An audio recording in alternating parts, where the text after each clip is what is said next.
அவ்வளோ பவர்ஃபுல்லாக இருந்தார் ஜாஃபர். ஜாஃபர் வந்து ஐஜி, டிஜிபிஸ் அவரை பார்த்து பயப்படுவாங்க. நான் ஜாஃபரை பற்றி தொடர்ந்து எழுதுனேன்.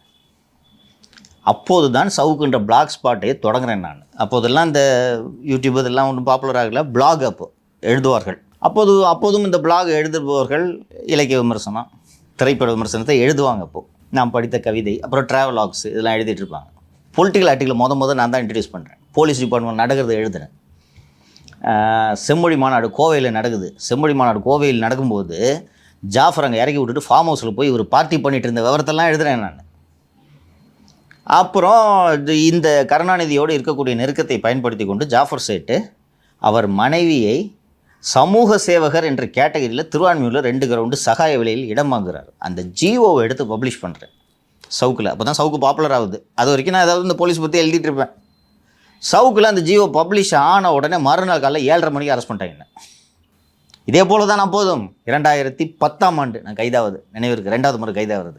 முத நாள் பிளாக் பப்ளிஷ் பண்ணேன். அந்த ஜிஓவை பப்ளிஷ் பண்ணிட்டேன். பர்வீன் ஜாஃபர் என்ன அவரோட ஒய்ஃப் பேரில் சமூக சேவகர் என்ற பிரிவின் கீழ் இந்த வீட்டு மனை ஒதுக்கப்படுகிறதுன்னு போட்டு அந்த ஜிஓவை 2010 பப்ளிஷ் பண்ணோன்னே மதுரவாயல் காவல் நிலையத்திலேருந்து காலையில் வீட்டுக்கு வந்து ஐயாவை கூட்டு வர சொல்கிறாங்க. ஐயா கூட்டு வர சொன்னாங்கன்னு சொல்லிட்டு கூட்டு வந்துட்டு சாலையில் சென்ற ஒருவனை கல்லால் அடித்து அவ்வளோ மோசம் இல்லை, கஞ்சாலாம் வைக்கல ஜாஃபர். ஆனால் ஜாஃபர் ஒரிஜினலாக துப்பாக்கி வைக்கிறதுக்கு ட்ரை பண்ணியிருக்காரு. அப்புறம் துப்பாக்கி கிடைக்கலையா இல்லை என்ன ஆச்சுன்றது தெரியல. அப்புறம் சாலையில் சென்ற ஒருவரை கல்லால் அடித்து அவன் சட்டையெல்லாம் கிழிச்சிட்டேன்ட்டு ஒரு கேஸில் ரிமாண்ட் பண்ணாங்க. அதில் 2 நாளில் பெயிலில் வெளியில் வந்துட்டேன்.